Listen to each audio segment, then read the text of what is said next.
Well, how do you do? It is your pal Mike Squires, and this is the Couchers Podcast, episode number 252. My guest this episode is kind of my boss. Late last year, we had Whit Crane from Ugly Kid Joe on the podcast, leading into the UK tour and leading into the US tour. Kicking off in May, we have Klaus Eichstadt, the lead guitar player of Ugly Kid Joe. What a dude. What a dude. I'm recording this before our conversation. Hopefully he doesn't fire me during the conversation. I don't know, because I'm going to tell you what a nice guy he is. Ugly Kid Joe has a really rad new album that was released last fall. That album is called Rad Wings of Destiny. I recommend it. The band is kicking off a U.S. tour on May 3rd. San Diego heads across the U.S. through the South, Southwest, Midwest, concluding on June 5th. Check uglykidjoe.net for tour dates.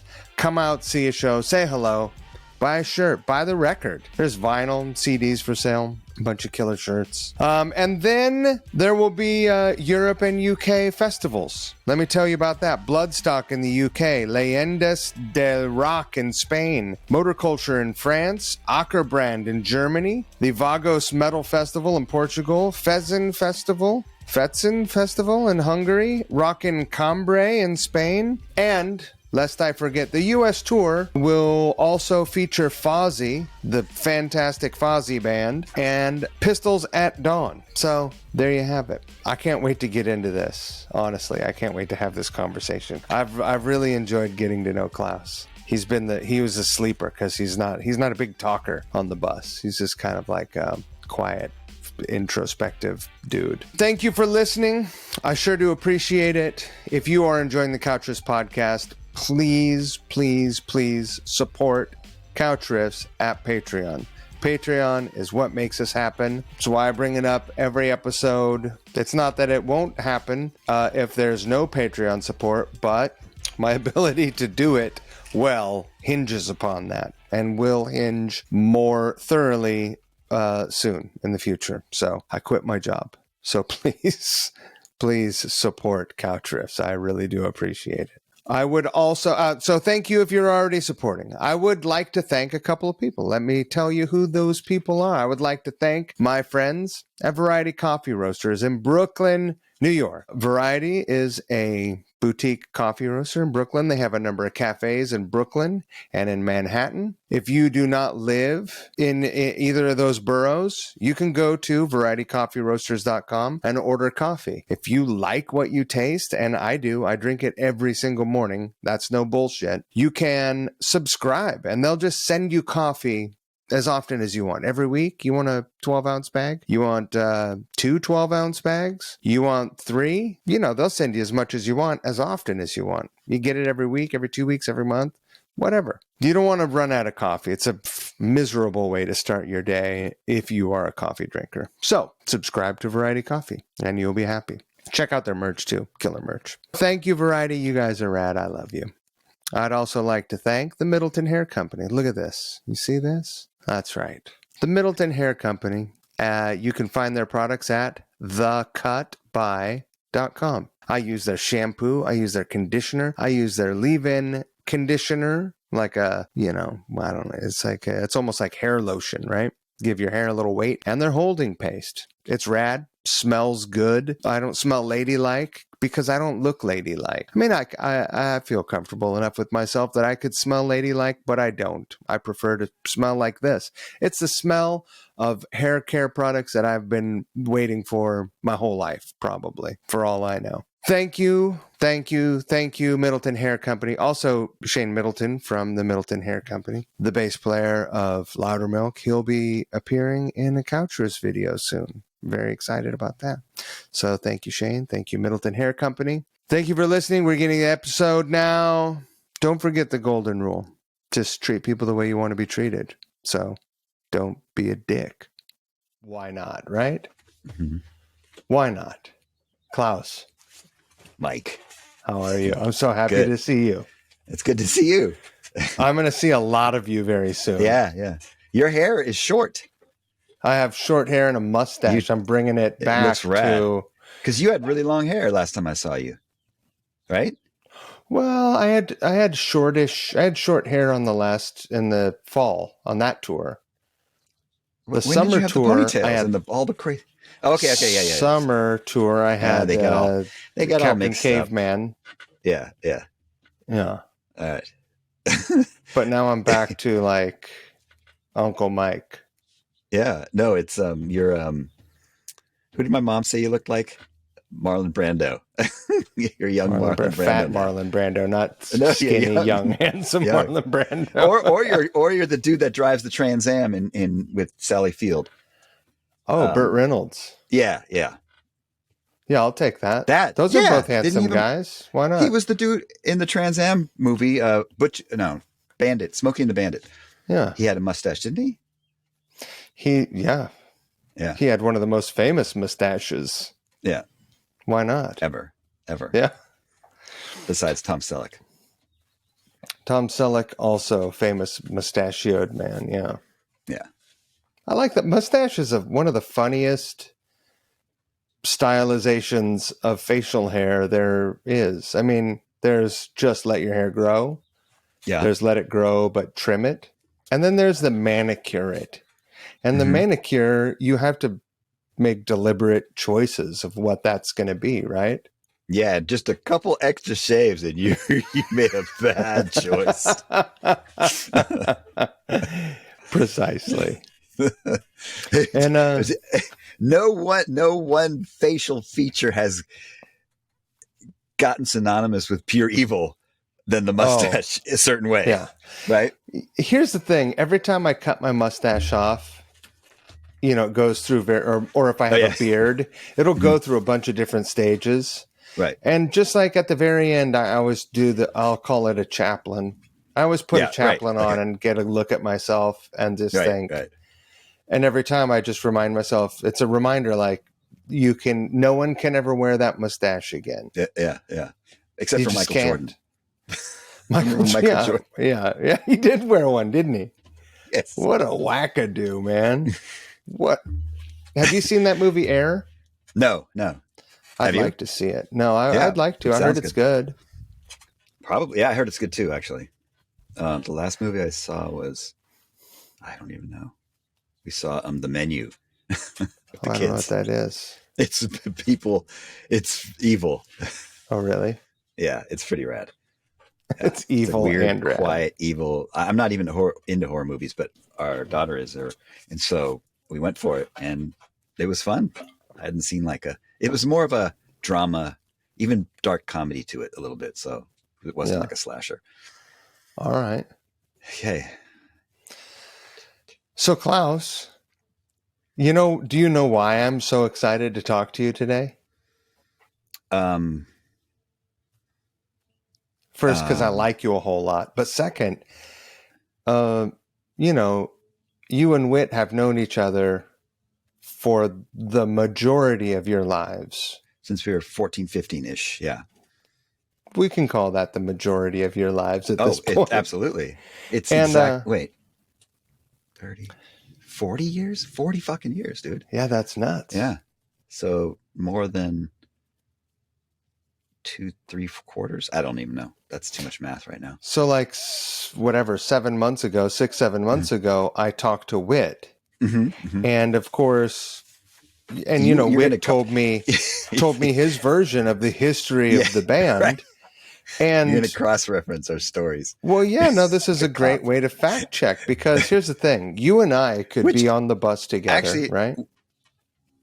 We could be on the bus together. Yeah, we could play the same show, have a conversation, and both have a great show and a great day, but we're having very different days. We're having different days because we are different people and different antennas. So do you remember the first time you met Whit? And when you did meet Whit, where were you at in your musical journey and relationship with music? You know what? I'm pretty sure the first time we met was after a Jordan dance, and Jordan was the middle school we went to. And at least that's the first time we conversed. We may have crossed, maybe in a class or something, but we were walking home, both of us alone from the dance. And I thought, I don't know who had it, but one of us had weed. And it was, hey, you want to smoke a joint? And we were sitting at a corner, and this dude named Byron Lovelace came by, and we were like, oh shit. And we kind of knew him too. And he's like, are you guys smoking wacky tobacco? Well, for some reason, that's something that we always remember, that he said that. And we both kind of laughed, and we were like, yeah, but we didn't know, you don't know if the person's going to bust you or something, because you're teenagers. And fucking narcs. So that, I believe that's the first time we like hung out, or like whatever became, knew each other, got to know each other, I guess you could say. Like I said, we've probably had met and or crossed paths in classrooms and stuff, but I think that, is that match up with his? I think he tells a story about like following you home and being like, we're going to be friends or something. Oh, well, that kind of happened, but that happened after that, I think. So that was, but first you got him high. Yeah. And then. Yeah. No, because okay. Yeah. Okay. I think that's the first time we talked and hung out, was that the pot one. Were you already playing the guitar at that point? That's the thing. I think I was either no, I don't think I was actually playing it. I think I might've started really close after that, because it was middle school as I started. And I know because I was the guy who I was friends with, whose brother turned me on the guitar, I just befriended him in that time period in my life. So it was kind of right in there, So I don't know. You were already a fan of heavy metal. Yeah, I was into rock already. My sister's a year older than me, and she had already turned me on to like AC/DC and I mean, a bunch of stuff, obviously, AC/DC, Scorpions, Priest in particular. I would say those three, and Ozzy and Sabbath and all that. So, and I think Ozzy was just about when it was coming out with Randy Rhoads. So maybe she was turning on to Sabbath before I even heard the Ozzy stuff. Wow. Yeah. And I played piano, and I wanted to, I liked piano, but I was really getting bored with it. And I remember by my sister turning me on to this music that I just started, that moment where you're like, you kind of get obsessed with this music you're hearing, and you just think it's the greatest thing ever. And I'm thinking, how could I be involved in this as a piano player? Right. Right. And then I thought, okay, well, I could start doing, get rid of the piano and get into keyboards. And then I was like, yeah, but none of the bands, maybe Boston, but none of the bands I really liked, AC/DC, Zeppelin, Judas Priest, had a keyboard player. Ozzy had a keyboard player. Yeah, but remember, it was before, Mr. Crowley. It was right around there. And then when I went to my friend's house and walked, again, I was going to my friend's house to smoke weed. Yeah. And I walked by down the hallway, and there's this door like ajar, and it's his brother, who's a few years older than us. And I hear this something. And as I'm walking to my friend's room, I stop, and I'm like, what is that? And I'm like, kind of open the door, and there he is, and with a Les Paul Gold Top and a Marshall half stack playing Eruption. He's like a teenager, and he's just shredding. And I just stopped, and it was like, oh my God, that's the raddest thing I've ever seen. I want to do that. And then was he doing a good job? Yeah, he was doing a really good job. He's a great player. And Ted Bear's his name, which is Teddy Bear is his actual name. Theodore Allen Bear. Wow. But yeah, Teddy Bear. I didn't even think about it until people were like, his name's Teddy Bear? I'm like, yeah, so, and so he's shredding. And so I just kind of asked him, I go, hey, I play piano. How hard is it? And he's like, oh, you already have all the basics. Like, all the basics of music. It'll really help with guitar. And so you have a leg up. I'm like, okay, I'm going to start guitar then. And then he's the guy that told me, wait, I picked up his guitar left-handed, and he's like, oh, you got to switch you got to flip the strings. You're going to be like Jimi Hendrix. And I'm like, oh, that sounds good. What do I do? He's like, you flip the strings and you play it that way. And I'm like, okay. And so you never played right-handed. You played Never. No. I think my sister had an acoustic guitar at the house that was right-handed. So I picked it up and started playing like, upside down bar chords. Cause I think he maybe taught me a bar chord or two. Mm-hmm. And then, and that's when he told me, you gotta just flip the strings, because that's what you're supposed to do. I mean, I know other people have done it. I mean, Jeff Curran, Albert King, there's people that actually play with the strings upside down. Right. But he told me early on, and he's like, that's how Jimi Hendrix did it. So that's how you better do it, And I'm glad I did it, man. I did. because it feels good. How easily did you pick it up? Like, did the mechanics of, hearing or translating notes on paper to, physically performing on an instrument, did that help? You mean the piano? Yeah. I mean, I understood scales and stuff and the keys and like how that all kind of the math of a, with the white keys and the black keys, and you have Sure. the two and then the sharp and all that. So that it gave me I kind of could go, okay, you can skip all that. Just kind of show me how to play Iron Man. Most Actually, guitar players just do that. Skip it anyway. Yeah. Just skip all that shit. And honestly, I can't read at all on guitar. I can't. One of my first teachers would just draw the 6 strings. He'd just take a rule and go 1, 2, 3, 4, 5, 6, and then just do the numbers 5. Right. With what fret you're on, what string. Yeah, tablature. Thanks. And so that I never learned like notes on the guitar and went to tablature and then just started. Oh, we had a record player that was you could slow down to 16. An old school with the 4 different speeds. Right. So 45, 33, and 16. So Van Halen 1 had a tape recorder down to 16, recorded all the leads onto a tape deck, but at half speed, which works out because it's exactly half an octave. So It's and now my big competition was to learn Eruption as good or better than he did it. And that was like one of the first like big projects, that I did. And when I finally learned it, I played it for him and he's like, wait a second, like, oh, I thought it was like that the whole time. But dude, I did it with the thing half speed. So we did it together. Actually, we actually kind of worked on it together. Yeah. And because he knew it his way and he was like, oh my God, he's throwing in that extra note right there. And of course, it's even harder than we hoped it would be. Yeah. I don't know if I've ever seen a turntable like that. Yeah, it wasn't. I mean, it's like it was ever probably like 1981, 82, something like that. Yeah. Whatever turntable my parents had. That was probably bought in 1976. So it was older. But yeah, I don't even know what records go to 16. I mean, obviously, we have the 45s and the 33s were the 2 speeds that we grew up with. The singles, I think, were 45, and then I'll bet that at it must have been some weird old, probably old. Probably not, because at some point they realized, we need to put more music on this limited amount of real estate. If we slow down the speed, we can squeeze more on there. The problem with that is, so you think it's newer? Yeah, I'll bet. It was sort of like the last thing that happened before CDs.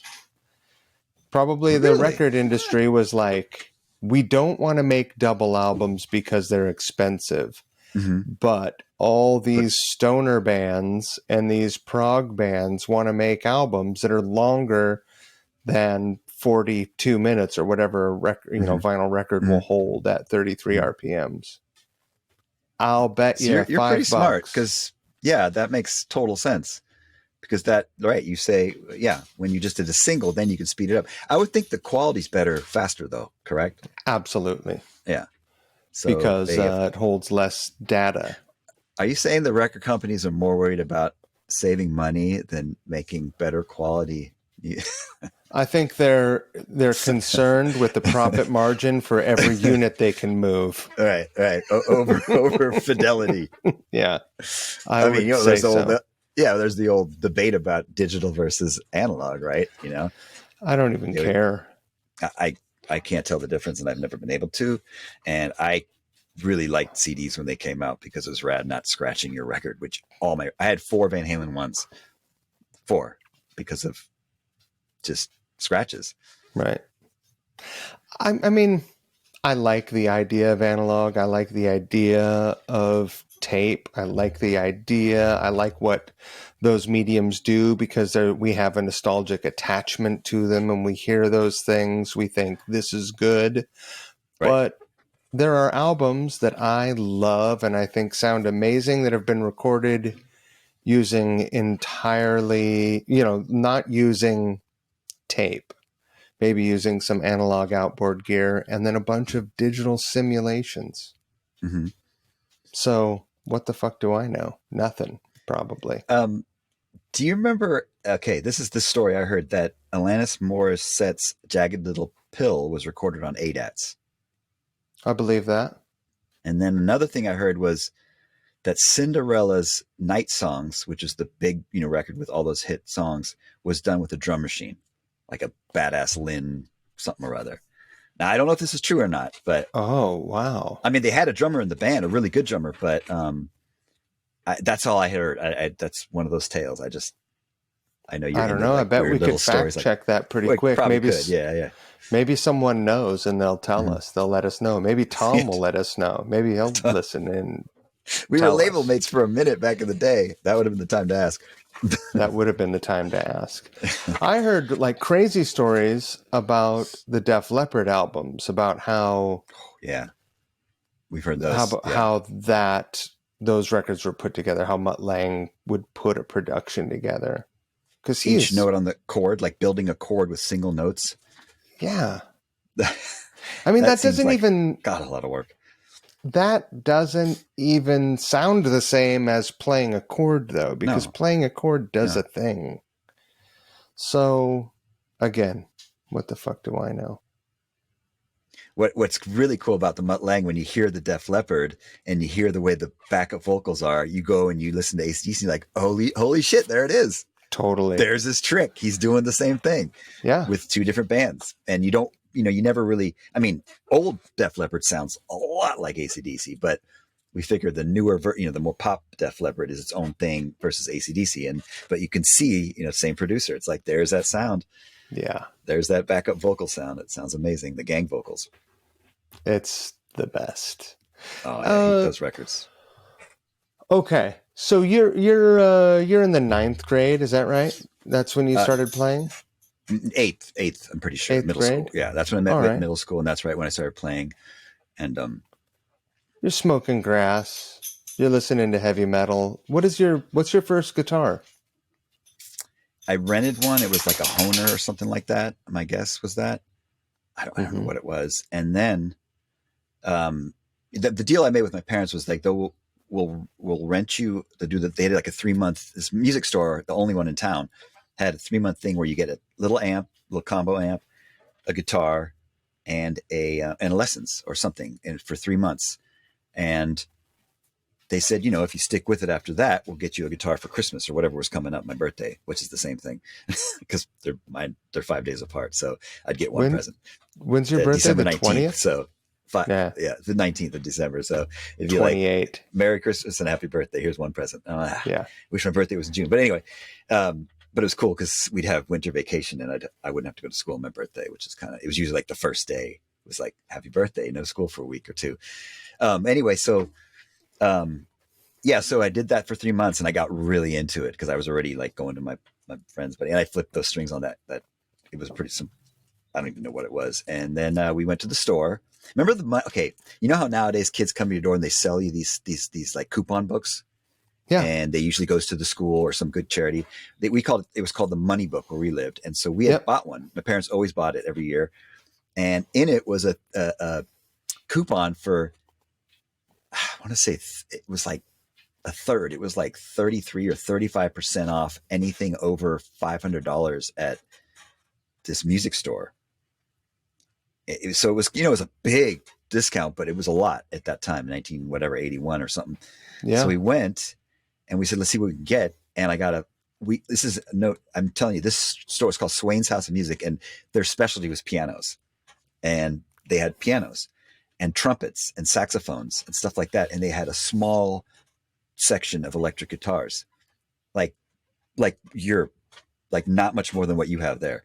Got it. And so we went in there with this coupon thinking, oh God, and I'm looking, I'm like, we're never going to find a left-handed or even, I wasn't even thinking I'm going to get lefty. I'm just going to get a right-handed guitar and flip the strings, but I want something, kind of good because I'm serious. Like I want to do this. I'm going to do this instrument for a long time.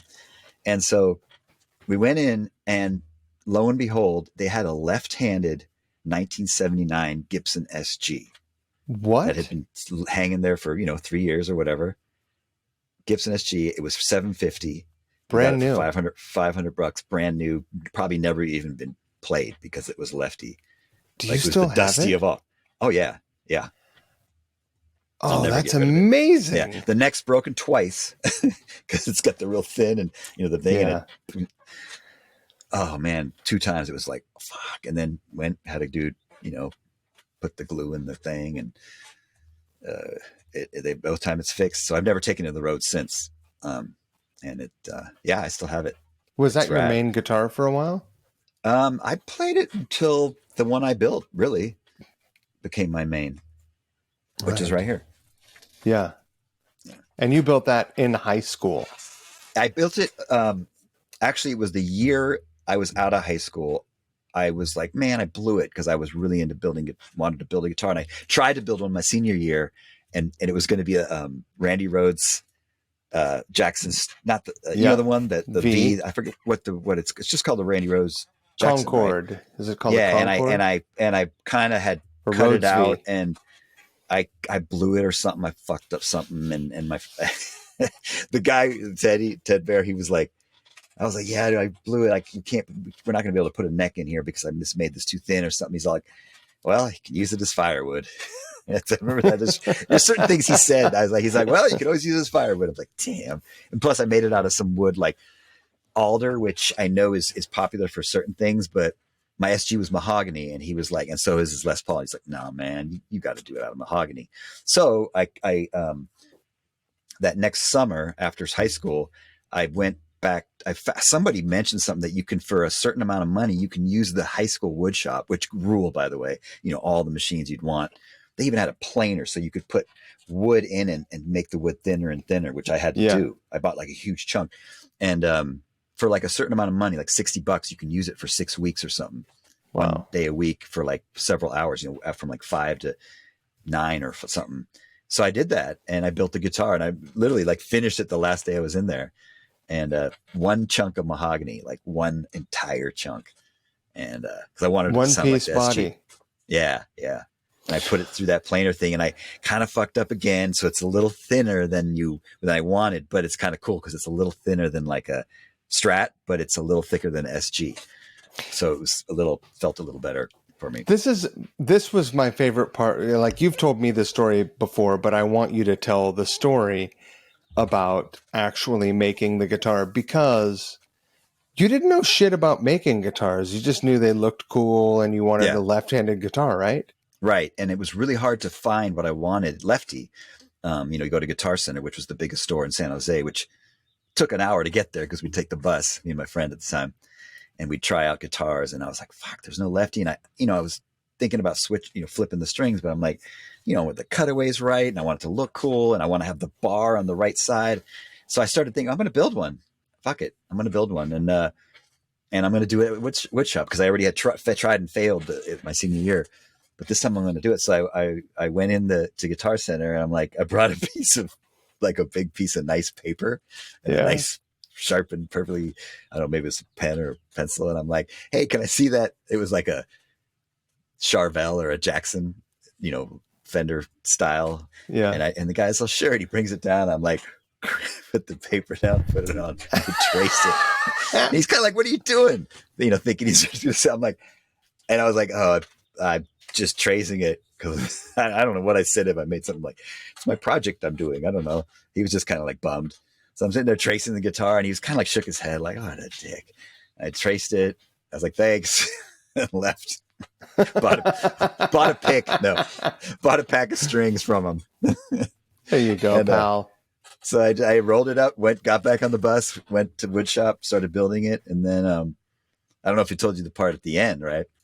So I'm building it, cutting it out, contouring it, routing all the pickups. Like I'm like, how did you know how you wanted to contour the body and stuff? Oh man, there was this tool for it, and I can show you right now because you can see I didn't do the greatest professional contouring job you'll ever see.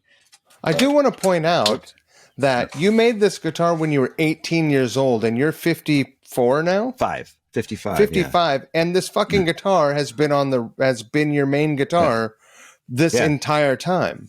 Yeah, yeah. So you can kind of see here the contour is it's not quite as smooth. It was this weird tool where you go zzz, this. And you're like, did I do too much? And it was just like everything was hit and miss. This I nailed, man. This contour. It looks great. That's like a real strat. But this was the traced one. It's cracked here. You can see the crack, right? See that crack? Oh yeah. We had to get heel that cracks fixed. aren't all that uncommon. Yeah. And then we had to put in 2 more bolts because it was getting a little loose. So it's had its modifications.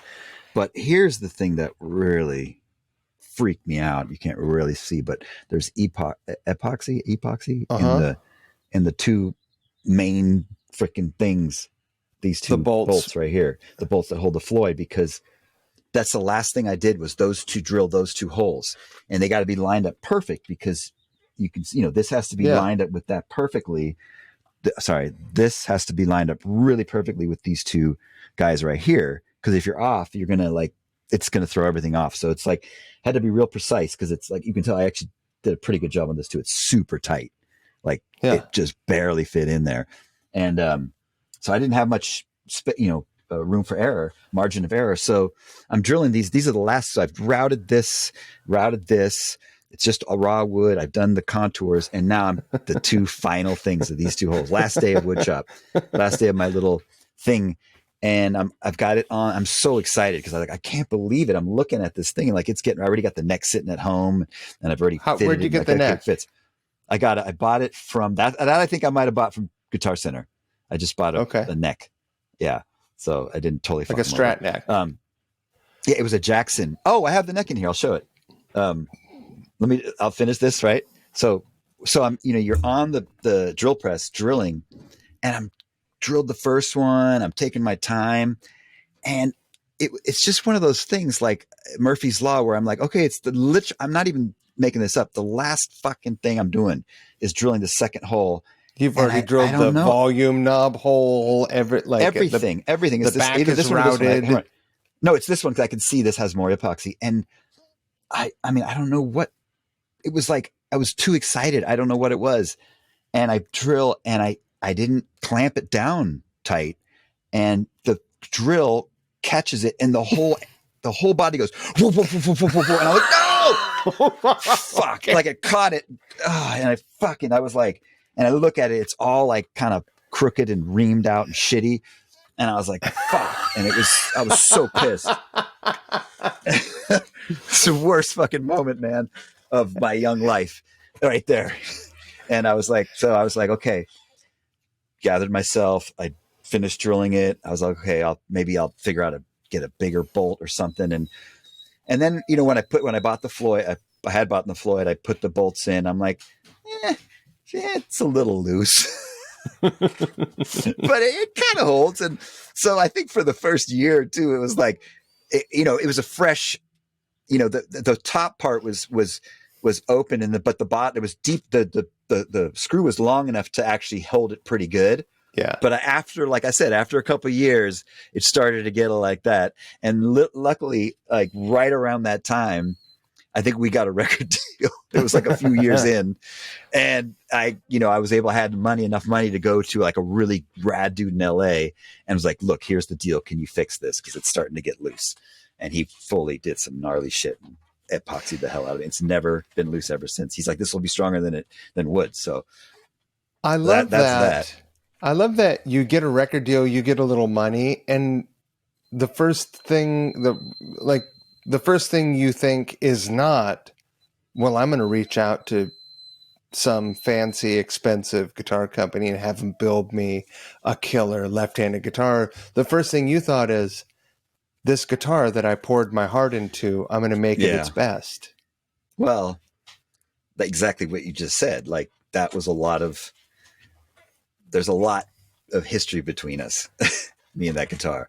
So I think that says a lot about you. It means a lot to me. Yeah. I've only, as you know, on our freaking tours where post-COVID, where all our stuff kept getting lost, there was a few moments there I was like, do I want to keep touring with this thing?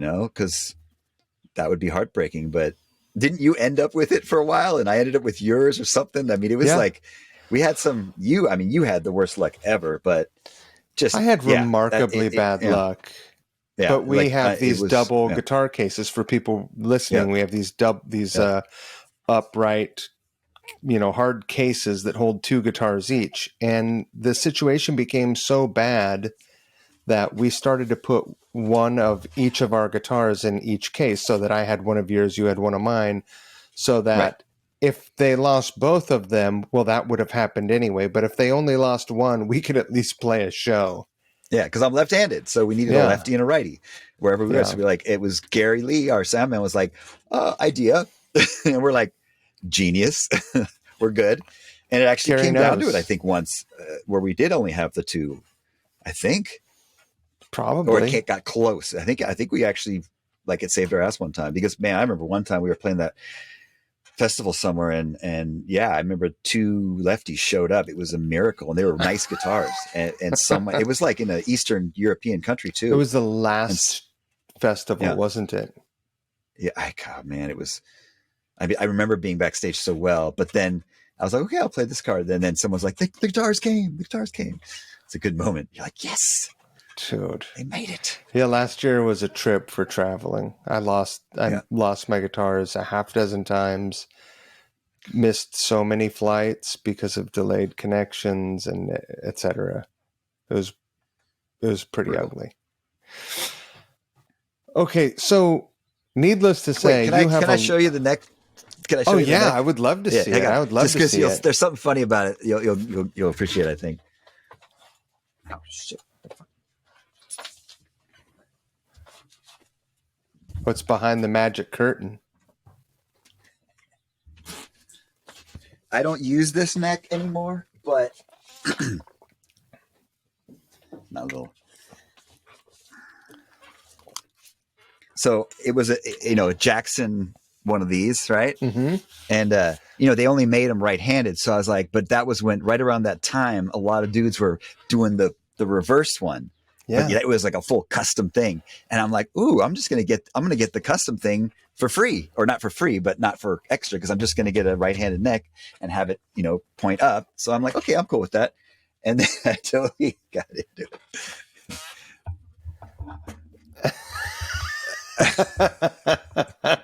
It was like those little rub off letters, and then I Yeah. shellacked it over the top. I was like, there's my That's my guitar amazing. company, my defunct guitar company. Yeah. Or Did I could say this is actually this company, Eichstadt. They only made one guitar. it's very valuable. It's the Yeah. rarest instrument. This company only made one instrument. Because of the travails of Just building one. that one, did you not build another, or did you not build another because you love that guitar just fine? I did get an endorsement with ESP after that, and they Mm-hmm. basically made me one just like it. I mean, not really. I mean, no, take that back.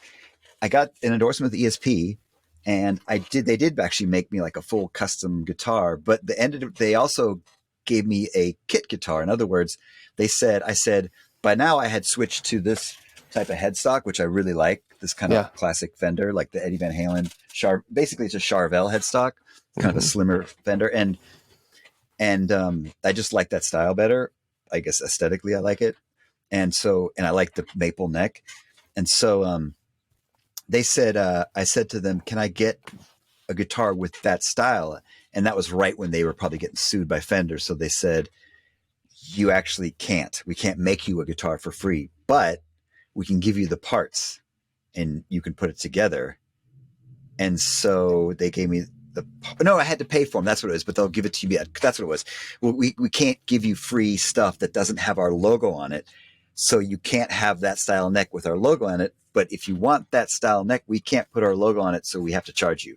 But they gave it to me at cost. So then I bought the neck and the body, and then they actually put it together for me. I didn't put it together. I have taken it apart and put it together since, because it cracked in half because it was in storage. I'm It was in the attic. I'm going to take this opportunity to just Mhm. make a little plug here.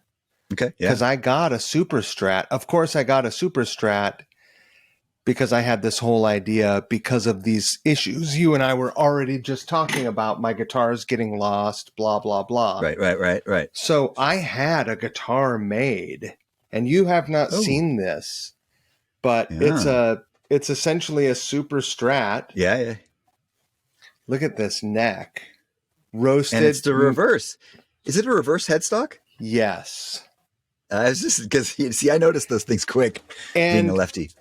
you know, Nice. he. But who's made it?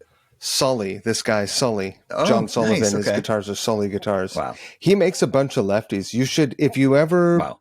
decide that you want to retire your Eichstadt. number one, because it's one. the you know, you've surpassed the threshold of its value to you and the risk. I would consider talking to Sully. Absolutely. Yeah, He makes killer that's what it bolt-ons. is. Super. You know, I didn't even know the term super strat until recently. Is that right? I think Soldier is the first person I had say that, and I'd heard it before, but I didn't put it all together that a super strat is basically the Eddie Van Halen guitar. It's a Fender with Gibson pickups and a Floyd, right? Not always a Floyd, but yeah, usually. I mean, like a locking tremolo. Yeah. I mean, Eddie, right? The guy that's, you know. His first ones didn't have locking tremolos. Locking, I know, which is insane to think. I know. Because he was doing some serious dive bombing. Well, Hendrix did some pretty gnarly shit, and he didn't have a locking tremolo. He also had tuning issues because he was playing. That's true. That's true. I was see. Yeah. I mean, didn't really matter. What an invention, dude! What a wild man with Wildemann. Okay, let's get back on track, shall we? Okay, sure. So, holy shit! You built not only your second guitar. Not really. No. They like I said. Now that I think about it, you had the SG. Parts, you had the SG. Oh yeah, the second. Yeah, you're right. This. Yeah, okay, yeah. So not only did you build your second guitar, which remains your main guitar, right? And knowing your character and knowing this much of the story so far, if that left-handed SG hadn't broken twice already, you'd probably still be taking that on the road. Yeah? Except it doesn't have a Floyd, and which Floyds do annoy me, but there is for our set, there's always a few songs where I love having it. Let's just put it that way. I love having it. I love that you built your main guitar and you've been playing it for 20 years. Yeah. It's incredible. Yeah, 24 years. 35? Wait, 15. Dude, 40 years. No, sorry, 18, 19, something like that. I can't do the math. 30, you're right, 35, a lot of years. Something like 35 that. 35 years? 36. Yeah. Anyway, that's wild. I'm really lucky because you're right. With all the travel it's been through and all the dings, bangs, cracks, falling, it still plays and it still works and it's still alive. So yeah, it's pretty rad. How many songs do you think you've written on that thing? Oh yeah, I mean, hundreds. Most of them. And I'm used almost always ended up using that on the recordings. There's a few times I use a Les Paul. I do have a Les Paul, but for the most part, that's the guitar that would end up playing the rhythm guitar parts of everything, that I've ever done with Ugly Kid Joe, which is the only thing I've ever done. So everything I've ever done. Yeah. So, okay. You have a high school band that you are playing in when you have the SG. No. You don't have a high school band. No. Whit and I jam. Okay, no. I jammed with just jams in like basements with a drummer, and then with like a bass player and a drummer, and then me, Whit, and Will Hughes jammed in Whit's yard a few times, like when we were teenagers. But I did not with that guitar, obviously, but with SG, yeah, the SG was But no real just jam band. We we had a band, but we never actually played a show. A band called Prophecy. Prophecy.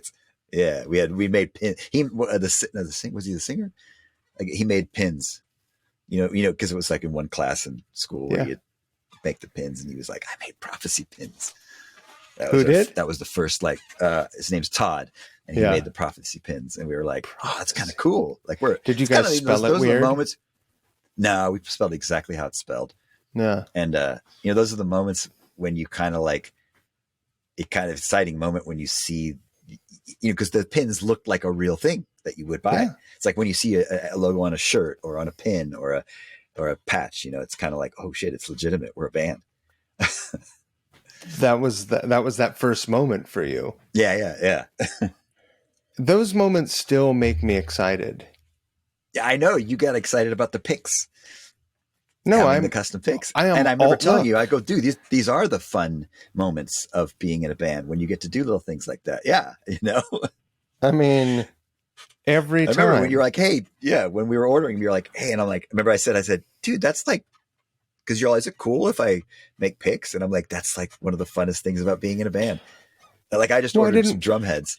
That was like one of those weird things because.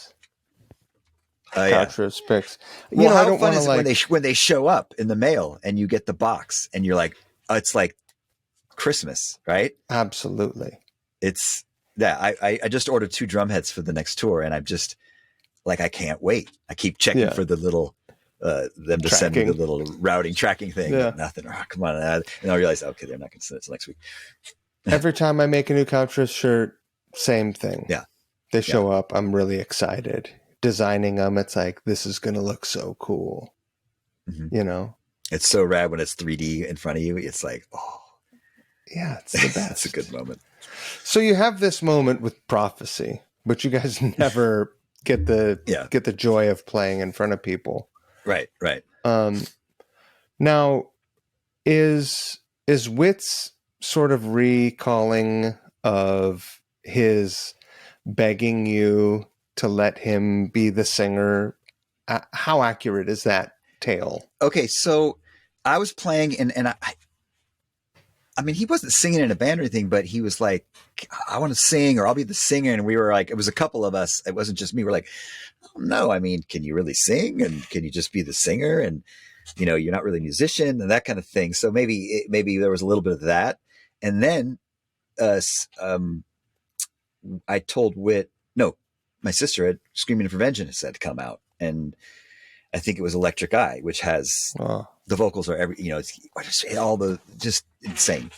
And my sister Karen turned me onto that, and I think what I did, and I wasn't even really doing anything. I just remember saying, I do remember this about the story that Witt probably told you, is that I did say to him, if you can sing like this, you can sing in my band. Right. And I gave him Screaming for Vengeance, and he took it home and listened to it. I never stopped listening to Priest to this day. I mean, look at the name of our new album. Guess who named that? It was Witt. And funny how things like, what is it? The come around. We just got to open for Priest, just like 2 year and a half ago. Finally, was that the first time you guys ever played with Priest? Yeah. Really? I mean, Rob played with us. Right. But yeah, we never played with Priest. You never shared the stage with him. And this was, direct opener on a big American rock concert show. It was pretty, I started crying. I mean, I straight up started crying in the audience, just listening to these. It was weird. I had like this, the nostalgia was so, because, COVID kind of fucked me up mentally a lot too. And, being with a family and all this stuff. And my dad had just died, and it was just like a lot of like mental, and just being at the show and having just opened for Priest and going out in the audience and watching Priest and hearing these songs that, and Witt's like literally like right there. And we had a couple other friends from Palo Alto where we grew up that were with us, that were friends with like a lot of my sister's friends. So there was a little bit of this moment of just insane nostalgia, and hearing like some of those songs, and thinking of my sister and all the people. I think I texted randomly like 3 people I haven't talked to in 20 years, because I'm like a picture of, we just opened for Priest, right. People that like, going way back to being 15, 16 and listening to Priest. And so, yeah, the Priest is such a big part. But even going back to, handing Witt that record, saying that, and it's pretty amazing because Witt can actually sing like that, He's great. Got so good. And he did take lessons and stuff, but he he's just one of those people that like, I know I can do this, you know? Maybe he wasn't that sure at the time. He seems like a very confident guy, but you know, he probably doubted it. And like, he just got better and better. And the next thing you know, he's singing. When Rob came and did our record and sang on it, he sang, you know, Rob Halford shit. And Whit, we started playing the shit live, and Whit started singing the Rob Halford part really well, you know? And so you're like, wow, you actually can do Rob's stuff. Whitfield is a very willful man. Mm-hmm. Yeah. You know, I think that if he sets his mind to something, he'll find his way. Mm-hmm. Okay, yeah, so how long before you guys finally put a band together? Well, after that, shortly thereafter, me and Will and Whit, I remember this jamming in Whit's backyard a few times and we did a song we did Van Halen. I played Eruption and we went into You Really Got Me. Then we did a song called Call Off the Dogs by a band called Tsunami. Mm-hmm. That 80s metal band. And then, God, what else? Did we do a Zeppelin song? I don't know. And that was our little short-lived band. It was in the backyard. It was maybe like 5 sessions. I don't know. I can't really remember. But that was like, if you really think about it, the first time we jammed, it was all covers, obviously. And then I do remember one time me and Whit sat in my room and we wrote a song together. And this was early on when I just started playing guitar. And we were both obviously really into metal. And man, if I would have kept those lyrics, it was so awesome because it was very Sabbathy, very evil. And Whit was writing lyrics like, I remember some of them was like, blood stains everywhere, poisonous vapors in the air, evil shunned to all mankind, death and hatred, something, something. That was the verse. Very Black Sabbath. Yeah. And you know, and we were like, yes, it's evil.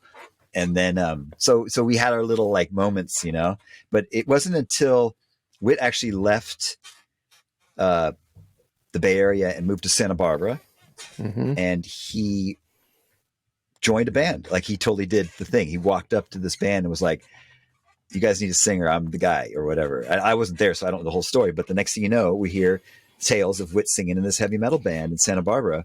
So we'd go and see his shows. Like the people would say, hey, Whit's band's playing on next weekend. You want to go down? So we'd drive down like a 5-hour drive. We'd fill up the Volvo, like 3 or 4 of us, you know, go check out our bro's band, and we'd we'd have fun and we'd go see Whit sing. And like, I was like, oh my God, he's rad. You know, he can sing these, they were doing like half covers, half originals.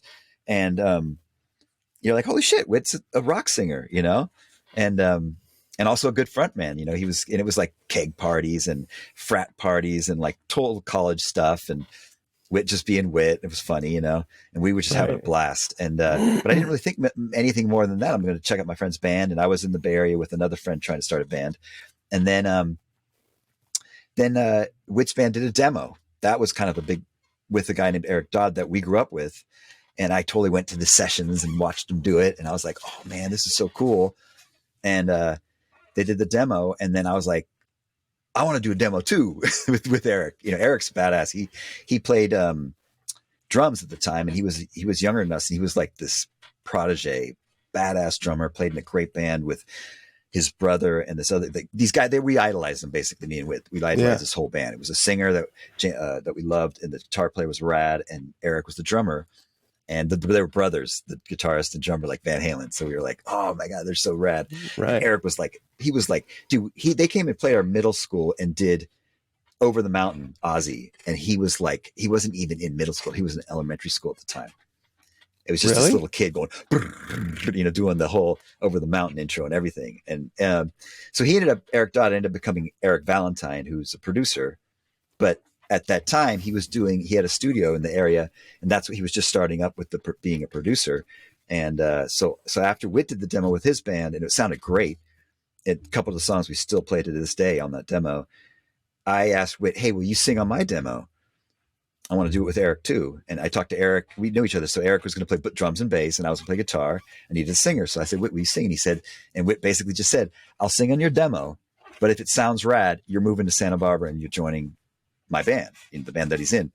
And I said, okay, deal. And so we did the demo, and we did Goddamn Devil and Madman. and it Really? sounded great. I mean, it sounds really good. It sounds not much different from the actual EP versions of the songs and the record. Obviously, we didn't have Rob Halford, so that's a whole nother level. But I mean, this guy Eric Dodd ended up becoming like a world-class producer, and already at the time we were doing it on I want to say 16 track, maybe even a 24 by then. So anyway, so it sounded great. So I packed up my shit and moved to Santa Barbara and joined Overdrive, which is the band. So two of the songs out of how many were on the demo?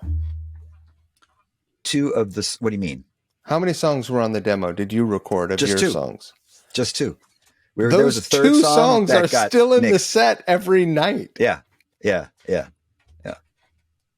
And two of the songs on Wit's band's demo, I think, definitely Funky Fresh was on that demo. Yeah, and one of the songs on his band's demo is still a song we play regularly. Wow. Yeah, but this is out of high school, so we were already like somewhere in our 20s, early 20s, 21 maybe by then. Right. Yeah, this wasn't like right after high school. It was a few years. Sure. So Whit was getting his chops in Santa Barbara for a few years already. And so you're like, fuck it, I'm going to Santa Monica. You go down there. You join Santa Barbara. You join Santa Barbara. You join Overdrive. Right. Do you think there's an Overdrive at least at that time in 1988? Right? Is that when it is? It was 1990. 1990. There's probably an Overdrive in every region town of America. Yeah. Right. There's probably a town called Overdrive. Yeah. Was for sure. Was that the part of the catalyst of changing the name? No. I mean, I honestly, I didn't like the name. I don't know if anybody liked the name, honestly, because of that reason. We're like, it sounds like every band, but it's the name of the band, and they were drawing. It was really fun. We were playing a lot of, like I said, keg parties and some local clubs, and it was doing well. And when I joined, we added some of my songs to the set, and it just kind of built from there. And then the name change happened after Whit and I kind of took over the band, and we kind of basically, I guess we kicked out the main guy who was the main guitarist and writer at the time. It didn't seem like it would work out. And we kind of just, basically Whit and I ended up just writing all the news material, and we were like, we need to change the name. I mean, for sure. So we went through like 4 names. What were some of the other names? Do you know? I think you're right, though. It did say we do need to get rid of this name because it sounds like just every other band. And then we had some, you know what? Honestly, we had a list of names that we were going through, but we always just either played Overdrive, and then, okay, this is actually kind of funny. Then it's the story you've probably heard about, the Pretty Boy Floyd, right? Yeah, of course. That's how we got the name Ugly Kid Joe. But yeah, we never actually did go under a different name. But what we did do is when we changed the name, because they already had a pretty big draw with Overdrive, we kept putting Ugly Kid Joe, formerly known as Overdrive, under our name on flyers. We'd go to the Kinko's, make a bunch of flyers because we wanted to get our old crowd. We did it a little too much, like for like 4 or 5 shows, that a band in Isla Vista, which is actually where we were, which is the college town next to Santa Barbara. And it's just it's either college kids, a bunch of punk rockers, a bunch of ska people, skateboarders, surfers, some really interesting humans, I want to say total punks, but in a fun way, this a real skate, I guess you get a real skateboard, community and stuff like that. So you had a lot of that, skateboarding is in crime attitude and little vandalism here and there, big deal. But one of the things this band did, they named the band formerly Overdrive. That was the name of and we were like, man, I have to say that, like, it cracked us up. We were like, that was a burn. That was a good burn. That's pretty amazing. Kudos, man. Yeah. That's hilarious. So there was never really like a first Ugly Kid Joe show. It's more of a technicality. You were already that band. You were already playing those songs. There was just a name change. It changed, but we also right, slowly but surely changed the whole sound too, and started changing members. But yeah, it wasn't like, I do remember the first show as Ugly Kid Joe, but you're right. We had some songs already as Overdrive that we were playing. How soon after the name change, the personnel shift, did you guys make the EP? And well, were you signed? Did the EP get you signed, or no? Were that you was signed and then make the we EP? were signed. Yeah, I moved in 90, so early 90 to Santa Barbara, and we released the EP at the end of 91. So within that year and a half, or almost 2 years, we got signed. The label said, we don't want to do an album right away. We want to do an EP for really cheap. And just to kind of start you off, like your career, I guess you could say, like to kind of get a street buzz or whatever terms they used. And they put us, it was Mercury, and they put us under the Stardog label, which was what Mother Love Bone was. You coming from Seattle know all about that. And we were excited too, because we loved They made Mother an EP Love Bone first. record. They did. See, they were probably using the template of what they were doing with, the business side of it is there's always these things they do. Yeah. And since our A&R guy had actually signed, I think he signed Mother Love Bone, he was like, let's continue to do what we were doing with them, which was like, we release EP, we do a club tour, and then we come in and we get like maybe a big name producer and do a real full record. And so that was, we did it in 6 days in LA. And it was pretty quick, and it was a little like, I mean, no regrets, but you're like, fuck, our first thing's going to be recorded in 6 days. Like, we did the demo in 3 days. Like, this is much different, As it turns out, like, it worked out just fine though. Totally. But you got that moment where you're like, oh, we're going to go into the studio for real and make a record. And then you're like, wait, we're making a demo. We're making a freaking demo. I got an hour to do my lead, and that's it. And then you're coming in for an hour to do that. And then, yeah. But it explodes. How soon after the EP comes out is it evident that things are changing rapidly? We were on tour. I want to say we were on tour with Scatterbrain, and that was kind of a good setup. They were a band from New York and Long Island that was very obnoxious, and they had a song called "Dude, Don't Call Me Dude," and they were like, "Oh man, like this is ridiculous." Because we roll in, we're like, "What's up, dude?" They're like, "Are you guys joking? Like, are you fucking?" No, this is how we talk. What do you mean? No, because we have a song called "Dude, Don't Call Me Dude," and it was really fun tour. And it was like Tommy Christ is, everything they did was a little bit on the little off kilter and a little humor and all these kind of things. So it was a really fun tour. I think it was a good tour. And during that tour, they were headlining and we were opening. Everything About You, somewhere in there, started getting played on the radio, and became a hit basically. And I can't remember when we did the video or how it all happened, but I know it was during that tour that we were playing clubs, and 100 people would show up maybe one night, maybe a few more hundred the next. But all of a sudden we come around this corner and there's a freaking line of people around the block to get in, like sold out, and that started becoming a normal thing. Every show we'd drive up, we'd show up in the afternoon and there'd be a line of people around the block. And, remember, this is before internet, so we couldn't, and we didn't listen to the radio as you're touring in a bus and, or at the motorhome at the time. And so we couldn't really gauge. We just would get phone calls. Shit's happening. Like it's your song's doing really well.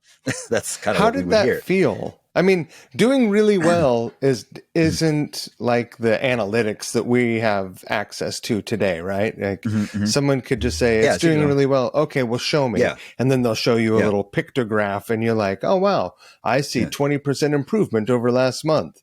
Right. Back then, it was a completely different story. Yeah. Yeah, it was just a phone call. Hey, you guys, keep up the hard work. Yeah, it's doing great, or the song's doing good, and this and that. But it was that moment where you come to the gig and there's a line around the block and everybody's wearing Ugly Kid Joe stuff, or you sense this like, whoa, something is happening out there. It was kind of neat. I mean, that you probably will never get that kind of experience now, because you'll like, you'll see your streams and be like, yay, we're stars. How But did back that then, feel? that was the only way. It felt great. I mean, it was a little bit like, okay, is it just this one city? Is this DJ just cranking us and loving us? And then it starts happening after city. And then you're like, oh my God, it's happening. And, you know, the crowds are singing the 5 songs back to you. Right. That was They don't also know funny the other 'cause songs. yeah, because we're like, oh shit, we're playing covers now. We're filling in with some of the half-written songs and some of the old songs. But yeah, it felt, I mean, it was a little, I think we were always a little skeptical, honestly. We weren't like, you know, we're like, is this going to keep happening? Is this for real? Is it just this one place? And then as it got consistent, we're like, oh my God. And then we got a bus. Then the label's like, oh, by the way, there's going to be a bus waiting for you at such and such a gig. You're getting out of your Winnebago and you're getting into a bus, like a real tour bus, American Eagle or something. And that's the moment we're like, holy shit, this is probably expensive. Like, this is Who real. drove the Winnebago? Billy Morgan, who was our, our sound man and tour manager. And we don't, you know, I drove it once, I think, for one ride, but mainly it was him and some of the crew would kind of split up the driving. And we had I don't know if you know if you've ever been in a Winnebago, like the classic motorhome, they have the engine's kind of in the cockpit, like and it's got that cover thing. And there's a time when I guess got into colder weather, he would have to take that cover off and spray this stuff in the carburetor to start it. So that's how we'd wake up every morning, with the smell of that horrible, I don't know what it was, something, it was nasty. Starter fluid. And then the thing would start. Yeah. And then we'd put the top back on and drive to the next place. And we'd sleep like in Willy Wonka, you know how the old parents, they sleep like foot, feet, head, feet, head. You know, the bedridden grandparents, Charlie and the Chocolate Factory. That's how we were sleeping, like with, you know, you'd have feet here and feet here. We'd had it all rigged up. We'd just enough room for all of us. And you know what? It was a blast. It was super fun. It wasn't like we were young and we were just excited to be doing that. And I think, you know, it was. Well, have I got great news? Have I got great news for you? Because in San Diego, we're picking up a Winnebago, and we're going toe to, you know, tip to toe. Shit. I'd 5 weeks, buddy. Top to toes. How much pressure did you feel knowing that you had to make a record now? Was it excitement? Yeah. Were you filled with excitement, or were you a little bit of like, did you feel pressure? I'm always a worry wart. So I was like feeling it personally. Like I was like, oh man, we got to write some more songs and we got to make a good record and And I was a little worried about it, but I think I was also excited, you know, because it's like, oh shit, this, you know, we're going to like actually spend time picking a producer. And then it was another double-edged sword in our history is we, while we're doing the tour, I believe, for the EP, and now we're in the bus already. I remember being in the bus. We're already setting up the time to do the record, which was going to be in the summer. And we knew we had a couple months. Okay, so we're like, okay. I'm like, wow, what if it takes longer? You know, we still have some songs to write and all that. And and we get the call. I get the call, and I'm sitting in the bus. Well, going back to your story, yeah. I mean, it's like you're kind of, I felt pressure. I was a little nervous and scared, honestly. Like, oh shit, this is like the big moment. Now we're going to do the real record, and it better do well. Now it's time to prove ourselves. Yeah, and we're going to have time to do it. And then I get the call, and it's our record person saying, "Are you sitting down?" I said, "Well, no, but what?" And he's like, "You got the Aussie tour." And I was like, "Yeah, but it starts in September or whatever, right when you're recording. So you got to finish the record by then." And we're like, so it was like, I have to say that moment was like, it was like, yes. And oh, fuck. Like, so when were you guys were supposed to be recording in September? We were, you know, we allotted, I think, a 3-month chunk to do the record and write too. We had to write still and then record it. And so when we got done, it got down to like a 2-month window. and then the Ozzy tour started. So it was like right into the studio, right into trying to finish everything. I remember writing lyrics in the back room while they were recording other stuff, and then trying them out and going back and forth. And it was stressful, but it also was. I mean, one day Rob Halford comes in and sings. MTV came down and did an interview, so it was a lot of. It was like, wow, this is it's happening. Like the whole being on the road is you're kind of you're in the thing and just playing, and the shows are getting bigger and better. But then you're in this big, we're in a big studio, Devonshire with like big freaking SSL board and 2 Studers synced up, and all the it was pretty like, all wow, the bells and whistles. Yeah, this is like the real shit. And MTV comes down, does an interview with people with holding microphone booms, and you're like, whoa, this is like, that was literally went from a garage band to that in a year. And but it was, yeah, we get, so it was a little thing where like, we're super excited about going on tour with Ozzy fucking Osbourne, but we're like, we knew we had a deadline, and we were so hectic that we actually started the Ozzy tour, and after every show, Whit and I would fly back to LA to finish up vocals, then fly back to do the next show, then fly back to do vocals. So it was like a week to 2 of that. Yeah. Cause we were like, the tour was like a long tour. It was like a 2-month run. So we were like, but they weren't daily shows. It was like a show every 2 or 3 days. It must've been like maybe, something like that, where it'd be like 1 or 2, and then we'd have a day off and we'd fly back. And it was something like that. Yeah. That's so it was, hard. It was a little bit, like it was, like I said, it was like a double-edged sword. It's like, we got the Ozzy tour, but we got to finish the record. So even the first week or 2 of the Ozzy tour, I couldn't fully be present for this incredible moment of touring with Ozzy, because I was like worried about the record, going back and finishing it. So we finished it. We finally got to enjoy the tour, and the record came out. And so, it worked out. Record did just fine. What was the last song that you guys recorded? Because there must have been a moment where you were like, fuck, we have to finish this song. It's not done, or we need 2 more songs. Do you recall? I don't. I know. I mean, it was maybe I'll Keep Trying or something like that. Mm-hmm. Or Same Side. I'm guessing it was one of those 2. And then Mr. Record Man was, I don't think that was that later. I think I did that earlier, because I ended up singing that one. And it wasn't because Whit couldn't. It was just that Whit one day was like, why don't you sing it? It's your story. Just tell it, and just sing it. Yeah. And I think Mark, our producer, was like, and I was like, Whit's, as you said, he's very like willful. Willful. Like, yeah, you sing it. It'll be rad. And I'm like, no, it won't. No, it won't. You sing it. You're the singer, dude. I'm a guitar player. And then our producer, Mark, was like, yeah, mate. He's English. You sing it, mate. You sing it. It doesn't need to be great, man. It's a story. And I'm like, and then I was like, oh, well, shit. If the producer wants me to sing it, yeah, I'll sing it. And I had a real blast singing it. It was like, because again, you're like in a real vocal booth with a big old like Neumann something or other, and the AKGs. And it was like all perfectly recorded, all stereo. And I was like, and I sang it and didn't sing it great and kept singing it, doing track after track. And then you had to like piece it together. And there's like 4 layers of me. But anyway, yeah.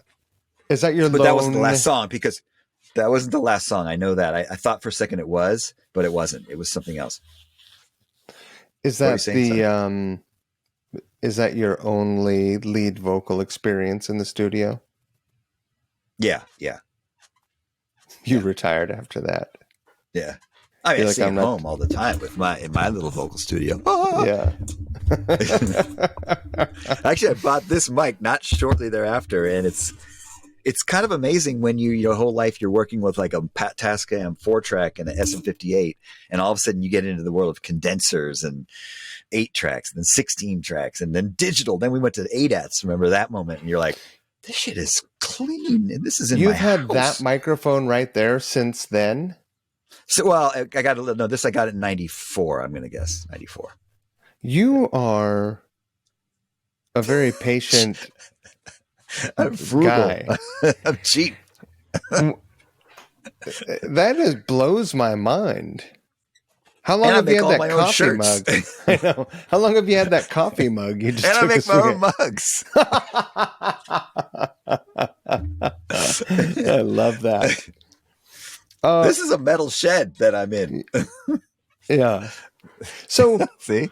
you See? guys, wow, it is. So you guys made 3 records before you took a little time out, yeah?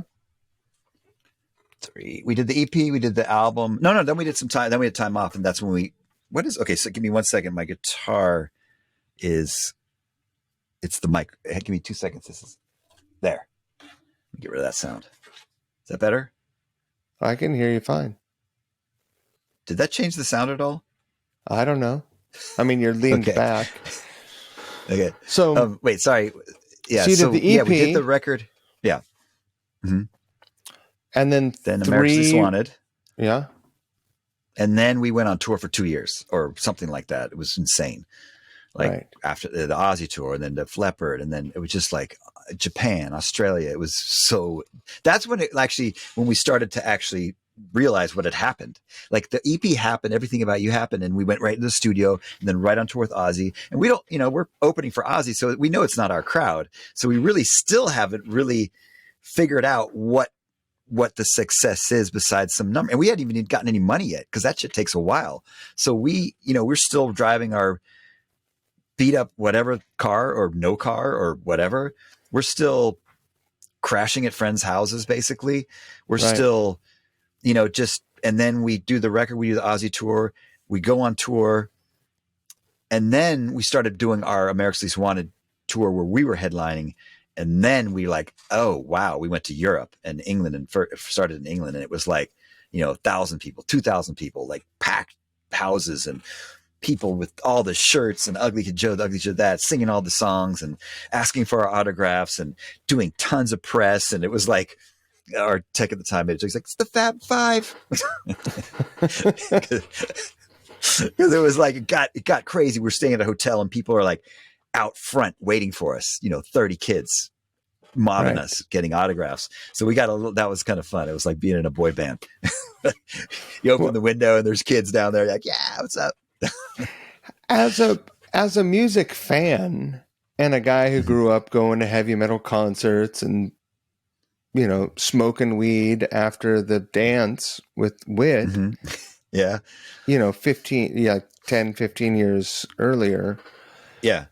That must have felt wild. Was there ever a point where where you felt taxed by the amount of energy that you had to give to fans, or were you always like, I'm a fan of music. Don't ever forget that. Because it is taxing. It can be taxing. Yeah.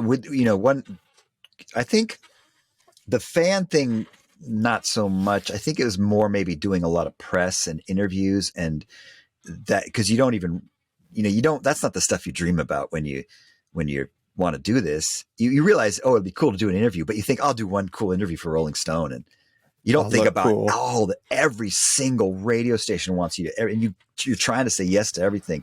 And the label's pushing you to go to Japan. And then someone's like, no, we want you to come to Australia. And the next thing you know, we're literally on 2 different planes. Dave and Whit are going to Taiwan.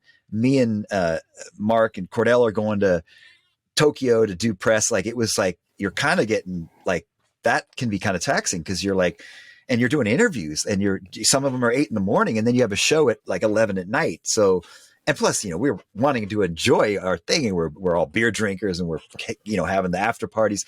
So I mean, that's our fault, but I'm just saying sure. It can be taxing, but I think, I mean, that was actually kind of cool right around the Def Leppard tour in 93, because all that sort of thing had kind of died down, like the press for the record and this and that. And then we were just kind of like, dude, it was a 5-month tour with Def Leppard, who were the nicest dudes ever. Great crew. And that was like, we almost kind of finally got to like breathe and chill and just, like enjoy the fruits of our labor. That tour wasn't without its hiccups. Oh yeah, that's for sure. Yeah. Yeah. That's another story. Ever was. That's Whit's story to tell. Oh yeah. God. So when you guys you guys make another record Mhm. and tour a bit and decide to take a break. Well, we did it. We after all those tours for America's Got Talent. That's when our drummer quit, and fully amicably be still great friends. In fact, his birthday today. Happy birthday, Mark! Oh, Probably not wow. right now, but I posted it today on Yeah. Facebook. But we after Mark quit, we had one gig and we already started taking time off because we knew we needed to find a drummer, and so we started doing that hunt, the drummer hunt. And we ended up doing the shows in Brazil with another drummer, Bobby Fernandez. And in the meantime, we were looking for a permanent drummer. So that took a while, man. But it was kind of cool. We all then got apartments in Santa Barbara. We got a rehearsal place in Santa Barbara, like a real nice place. We just got a warehouse and we kind of had a guy come in and soundproof it and had a really cool place to jam in. And then we just took our time and made Menace to Sobriety. And then after that, another one. But I'm saying that was kind of the time where we kind of had a normal life again of being in a band, rehearsing every day and writing songs. Right. And no tours lined up for a while. When you guys did take a break, what did you do? What did you do with your life? Because you didn't do another music project. Is that right? Oh, you're talking about the big break. The big break. Okay. I thought you talked to break. Okay. Yeah. So then we did the other record and then the band broke up and then there was a big break. And then, right. Is that what you're talking about? Yes, sir. The big break. Okay. The big break. I always get this question. Well, at first I was doing, I actually had built for Motel California. I built a studio. I made my garage into a recording studio.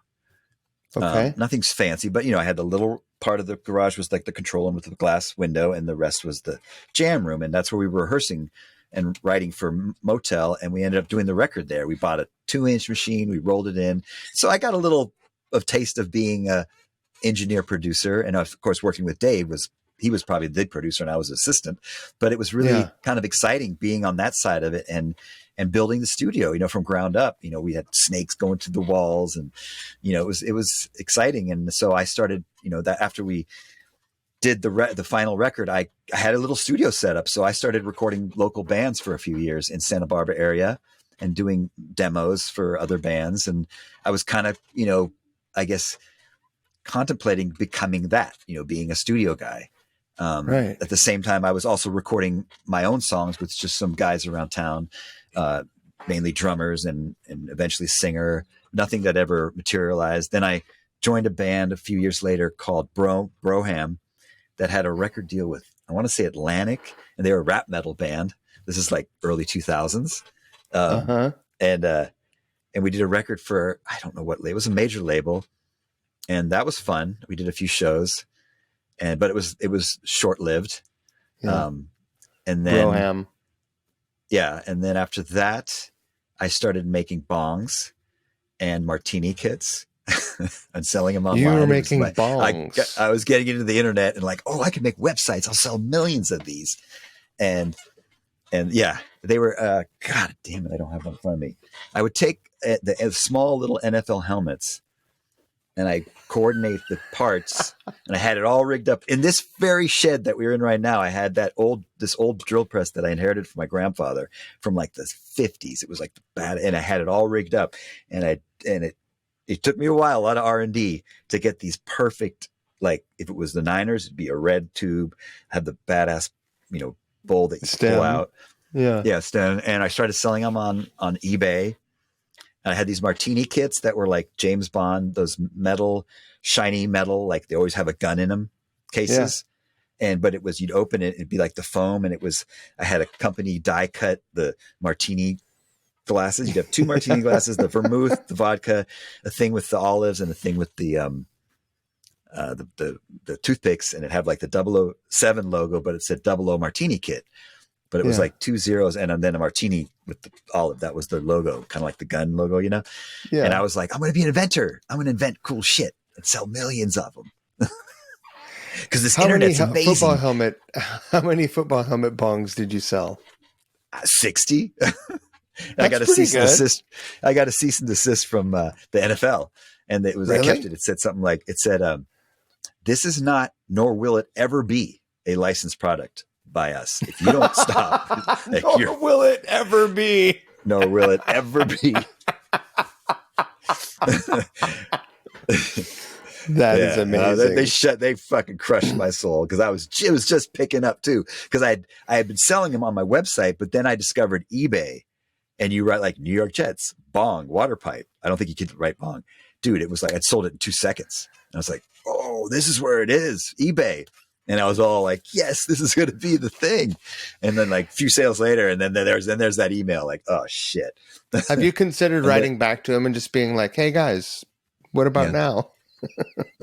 I know, I have not. I think the NFL, I was told that Disneyland and the NFL are two of the most absolute, like, so worried about their reputation that they'll sue you for anything, you know, if you continue. Like, they don't fool around.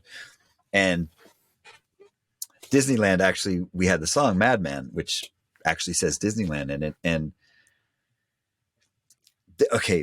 I just found the demo when I was looking to do our set list for this tour. I pull all the songs so I can just play along to them, and I put them in the right order. Yeah. And I was looking up Madman to find the song, and the Madman demo popped up, the one I was talking about that we did with Eric Dodd. And I played it just to kind of see, God, what should I? Because at some point I had transferred it to digital. I probably haven't heard it in 20 years. And the intro, dude, is so effed up. It's a Small World playing. And I don't know if you've actually heard our version. You probably have, because you had to learn it. The intro, right? It's like, it sounds like a carousel and kids, and then you hear a gunshot and a bunch of people screaming, right? Yeah. The demo had "It's a Small World," you know, the real recorded, and then the gunshot and the screams. And we wanted to actually, like, what the fuck? We wanted to put that on the EP, and the label's like, no, you can't do that. Yeah, they'll sue. And then they wanted to use, they're like, the label's like, no, we got it. So I had to get like a generic amusement park sound. But then apparently we did have a run-in with Disneyland. Michael Eisner, I think is the name. When they found out we were up for having our song in some Disney movie. And then they heard, I'm not kidding. Yeah, because we were at the major label, and I think we already had a hit at this point, and so they're like, they wanted like a rock band song in a movie, and you know how the big machine works. It's like somebody all of a sudden said, you're on the radar. Yeah, we're on the radar, exactly, and then we're not, because the Michael Eisner's like, oh no, I heard that song. They're not. They got a song about a dude who goes nuts in Disneyland, kidnaps people, does drugs or whatever. You know, the song's super wacky, but so I kind of have antagonized the NFL and Disney. You have experience, with a big corporation, cease and desists, and you like poking the bear. I don't really like doing it. I just can't help myself.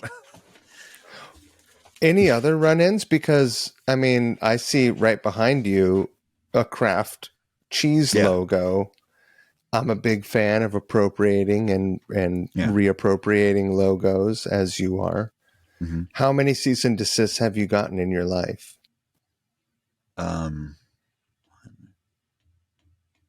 Actual cease and desist would be probably 4, I'm guessing.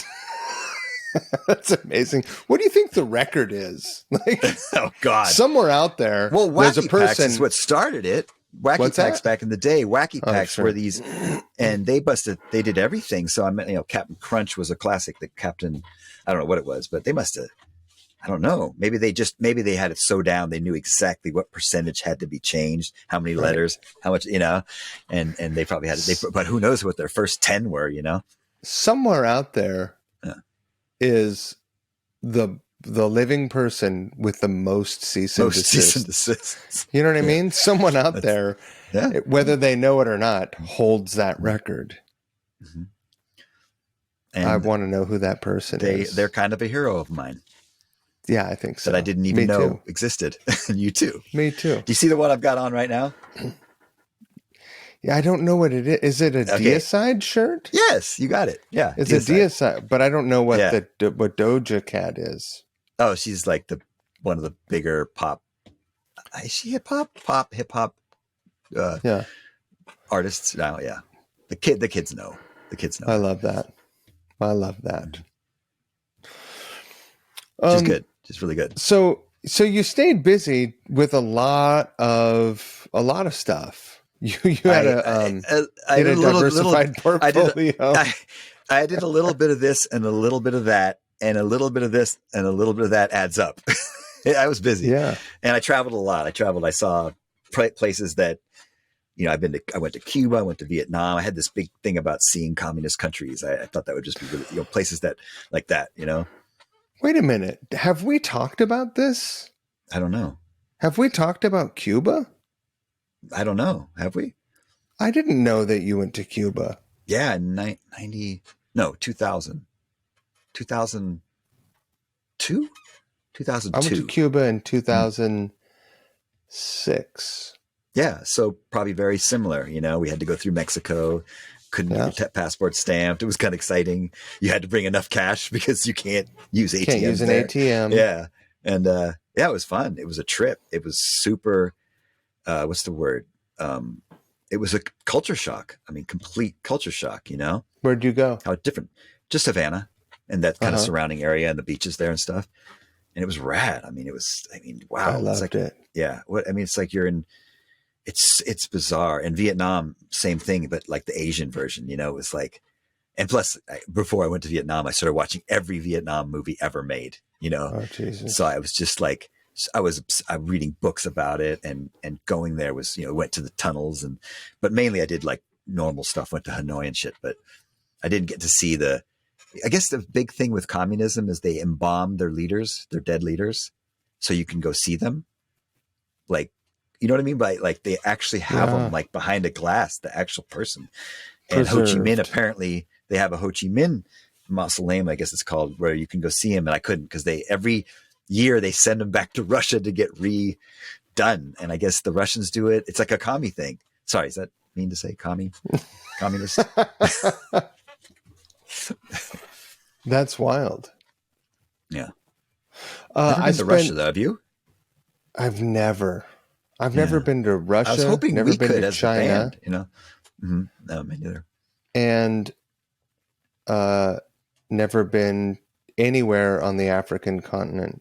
I've been everywhere else except for Antarctica. I've never been to Iceland or Norway. Well, I would like to go to Iceland. It looks amazing. Definitely played Norway. The band's played Norway, so that could be a possibility, man. They have festivals up there, and they have a big city called, what is it, Oslo? Mm-hmm. It's rad too. Norway's rad. I like it. Yeah. Norway's dope. What got you excited to make the EP and sort of throw yourself back into the band? What was that?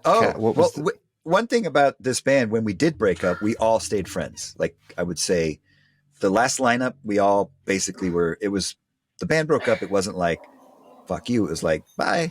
What are you doing Monday? Right. It literally was like that. Like we broke up. I cried a little bit. Everybody left. It was in my living room. And right as like Shannon's leaving, like, hey, Shannon, are the Raiders playing Monday? You want to come over? It was like that. It wasn't like this big weird thing.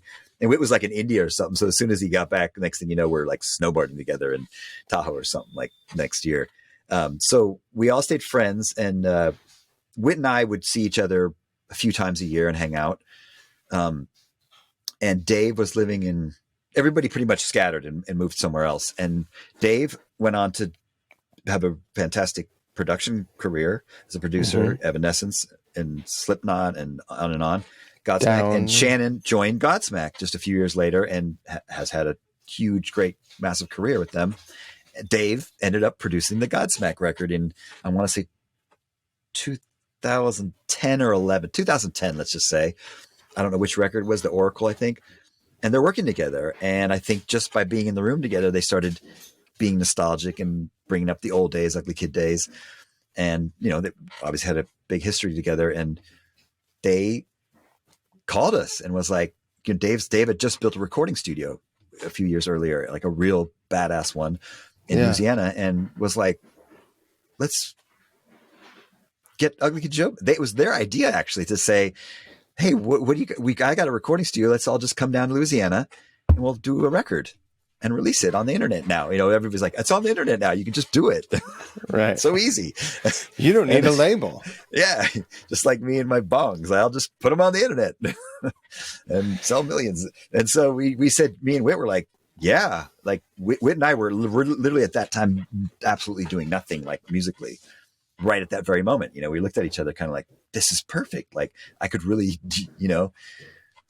this would be great to do something right now like this. And it was a lot to do. I mean, honestly, we would joke about how we're not going to get the band back together. And, when Shannon, Dave, who at that time were like, are, really badass dudes at what they do are like, hey, you guys want to make a record with us? It's like, here's a great producer and a world-class drummer. Like, like it wasn't even a maybe, it was like, yes. And so we just started getting together and going through old demos and writing. And we were just kind of like bouncing ideas off each other. And we ended up going to LA and putting together what became Stairway to Hell. It's so good. Thank you. I really like, it was a neat record for us to do because that one we really did without a label, obviously. And it was the first one probably where it was basically like going back to the Eric Dodd days of just us and the dudes running the equipment, making a record together without any, anything else. There was no pressure, no outside pressure. It was just like, let's just make the best thing we can make for what money little money we have. And, that's why we would have wanted to make a record, but we're like, you know what? Let's just make it an EP because it's starting to cost a lot of money. And, so we're like, well, an EP, fuck it. It'll be perfect because we started with an EP. Let's reboot the band with an EP. And we did the EP. And then I really loved it. I think both of us were like, all of us were like, this is pretty cool chunk of music that we just made this many years later, and I think it made everything like, we're still decent, So touring on that EP is where I met you guys also. Yep. With and Loaded. That was a great time. And I remember, it was super great. And that was like, you caught us early in our reunification era.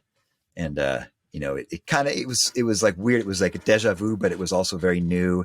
And it was also really kind of what you asked a long time ago was like, when you go back, like we didn't know what to expect. It was kind of like that first tour. Like, right. If anybody's going to show up to these shows, how long we're going to keep doing this for. And some shows there'd be 37 people and some there'd be 1,000, as the years, sure. As time, and it still happens, it's not like it was just this up. It's always been like kind of crazy, up and down and roller coaster in terms of the success. And now it's we really judge it by how many people show up at the shows, and it can really change from city to city, country to country. But we've gone on to play the biggest show we've ever played in this second, version of the band, I guess you could say, which is weird to me because we were like in the top 10 back in the 90s, like opening with some of the biggest names in the music industry and with a major label and all this. And then we end up, our biggest show is off, touring on the EP, Stairway to Hell, playing at Polish Woodstock in front of well over 200,000 people. And it was it's ridiculous. Wild. Yeah. And for people who are not aware, who are listening or watching, there is pro shot video and pro mixed audio. There's like I rehearsed to that video. Yeah. I put that on YouTube going through my monitors here and rehearsed to that a lot. It's great. It's decent. Yeah. Yeah. No backing It's tracks. incredible. Yeah, exactly. It's so, it's pretty it's inspiring to see how excited you guys are. I mean, I know you guys, and I know, like anyone, they're the things that aren't the music are the things that aren't fun, right? The business Right. stuff is Sometimes, not yeah. fun, but the Right. hanging out and being on the bus and being with Mhm. people is typically pretty fun. Like when you've Yeah, got it's actually all really the fun, and it's and obviously like for instance, I live with a family now, which I didn't have the first time, so it's it's kind of fun because it's like back to being with your bros, on a bus. It's a nice right. change, is what I'm saying, and it's a nice balance, I guess you could say, and there's been times where I've been like, I don't want to go on tour that long, and but once you're out, you're like, it goes by so fast, and you're so grateful that I'm allowed to do it. And I mean allowed that it's like a guy at 55 can play rock, playing some of the same songs I wrote when I was 19, and I'm in Sofia, Bulgaria, doing it in front of 2,000 people that are actually enjoying it, and like having fun. Like they actually, they're like, that's insane. And so, yeah, it's you can't be anything but grateful for this. Could you have imagined at age 19 that you would be doing this at age 55? I don't know. I mean, honestly, I think at 30, I didn't imagine it. At 18 or whatever, it was like, who knows? I could become like Jimmy Page, you never Right. know. Right. But at 30, I'm like, no, I'm not going to be playing big shows with Ugly Kid Joe ever again. I didn't think that, I think so. at age 19, I couldn't even imagine being alive at age 51. Wow. Yeah. That's kind of another thing, right? Now that I think about it, yeah, 50 was really old. You're right. Old No, as hell. yeah, That's how old your 50. grandparents were. Yeah. You're right. I probably rephrase that answer. Like, no, I probably did not think I would be playing rock guitar on tour, at a Because let's rock face club. it, when you were 19, Jimmy Page wasn't 55. Right. He was like 30. He was in his 30s. He was Dude. young. Yeah. Which is you're right. crazy 50 to sounds. think. Yeah. Like he was in the Firm, right? He was in the fucking Firm, dude. I think you're right. Shit. Yeah. Get out of town. It's wild. So Ugly Kid Joe's going on tour the week that this podcast comes out in 2 days. I don't even know what date it is today. On the 24th, the tour kicks off May 3rd. Right. In San Diego. In San Diego, Brick by Brick. Yeah. That's the name of the club. Yeah. I'm not saying also, Brick by Brick. We're going on tour. Not talking about the tomb you're building me. Yeah. It's nothing, no weird subliminal message. Yeah, Brick by Brick. Then we're going to LA, and then we're playing Ventura, which is in my neighborhood, 30 minutes from here. So that'll be weird. When I saw that, I was like, I got nervous. It's weird. I played a show with a local band here not that long ago, just as a guest to go on and play a few songs. I did it twice now in the last kind of COVID-y times, and it was like, it was really, should I do that? Yeah, I'll do it. And I was more nervous playing here than I am when we tour in Europe. Because it's your band, you've been doing it, and all of a sudden playing a few AC/DC covers with a local band of a bunch of people I know, and I know that half the people in the crowd I'll know and have known for close to 30 years. I was like nervous, man. It was weird. And when I saw the Ventura Theater on the thing with the tour, I was like, I got nervous. I was like, oh no. It's like, and now I'm like, what am I nervous about? Have you played there before? No, never. I've been to shows there, but I went to see Fishbone there and got kicked out. And when I got kicked out, because I was trying to stage dive or something, and when I got kicked out, the security threw me in this little like side area, and I got thrown out. And there was Whit and Craig and like a bunch of my friends. We all were getting thrown out, man. We're all like bleeding and shit, busted teeth and bloody nose. So I was like, yeah, that's incredible. So it's been over 25 years since Ugly Kid Joe's toured in the States. Is that right? Yeah, absolutely. I'm going to say 95 or 95, I think. So even more, right? 95, Wow. 2009, 2015, 27. I don't know. Last tour, I think, did we tour for 2000? I thought it was 95 was the last actual tour. We did play some stuff in Europe in 96, I think. Wow. So the US, yeah, over 25 years for sure. And then we've done 3 shows. So is that Ventura show? Sorry, go ahead. Oh, no, we've done 3 shows in the US since, like just random one-offs, like over the span Like of the the Judas last Priest 50. show. Yeah, the Priest, and one in Kansas City, like 5 years earlier, and then one other show in like Oklahoma. I don't even know where. I can't even remember. It was so random. Yeah. And it was in the middle of touring Europe. So, is that Ventura show one that you were particularly excited about because of its proximity to your roots? Yeah, I went from nervous to just like this. I'm just gonna have fun, you know. I'm gonna be playing at like it'll be like playing back at a keg party in Isla Vista, you know. My Frat dog party, yeah, because that's what we did, and that was some of the funnest shows, you know. It was like there's no stage; you're literally in the party and you're playing, and it was cool because we were always doing originals, you know. We'd play a few covers, but it was just really that, you know, that's what I always got off on, like playing a song no one's ever heard, and they're like, "Oh, this is you guys," you know. It's like that kind of moment that you do that was really cool, and right. So yeah, it'll be kind of cool. Let's see your dog. Yeah, he's right. Is that you? Come here. Let's see him. Get her. Let him up on your lap. Oh, come here. Come here. Come on, buddy. Clover. What's your dog's name? Clover. Clover Hudson. Nope. Okay.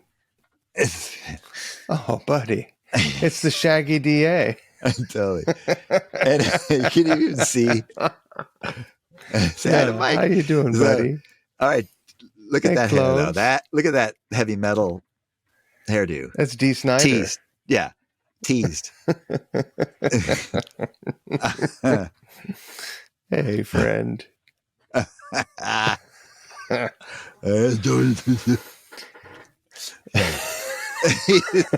He's like, dude, he's literally like a live stuffed animal. Like, look at this. He's great. It's just sometimes you don't know you pet his ass because you think it's his head. You're like, what? Where are you? He's just this pile of fur. But he's right. He's about 11. No, he's 13 months now, something like that. A little over a year. Oh, so he's still very puppy, and he's just. I didn't want a dog. I was like, I've had really bad experiences with dogs going back to my life. And I was like, I don't want a dog, but I got outvoted 3-1. And so we got him, and I was like, great. Next thing you know, I'm like, well, I guess I'm walking him. And next thing you know, I'm like, I'm in love. Totally in love. He's like my favorite thing in the world. It's the favorite dude ever. Yeah. It's like, he's like my buddy. Cause he's my bro. He's totally my bro. Yeah. He's right here. He's so rad. Dogs are rad. It's therapy right there in a little animal. Like, you could be kind of bummed or sad or angry, and they'll calm you down, and they'll lick your face, and they'll make you laugh. And they just do shit that's too funny. Just some of the I wish I could take my dogs on tour. I was thinking the same thing. It'd be so fucking rad. You know? Particularly the little dog, but he's a talker, so he would fucking drive you guys crazy. He would win you over. Yeah, of course. But he's a God. Can you imagine though? Like, well, I remember reading about Izzy Stradlin from Guns N' Roses would go. I don't know if he had his own Winnebago, but he would follow and he'd bring his dog. I remember hearing the story. Lore. I don't know. Wow. Maybe he was sober and the rest were partying, so he's like, I'm going to go in a separate thing, and I'm going to bring my dog. And I'm going to drive myself. I'm not drinking. And I was like, that's pretty rad. Like, that is basically rad. On tour with Guns N' Roses, but you got your like other life with you. Like I was saying, it's nice to have the yin and yang. Super into that. Isn't that cool? Yeah. What are you doing? Well, anyway. We can't bring our dogs, unfortunately. No, we can't. No. But I'm really excited for tour. I'm really excited to see you next Sunday. Sunday, yeah, Sunday. Dude, check rehearsal. This out. I'm going to be taking a train to rehearsal because I got it all figured out, because I was like, how am I going to drive down, rehearse? Then I got to get rid of my car and then go on tour.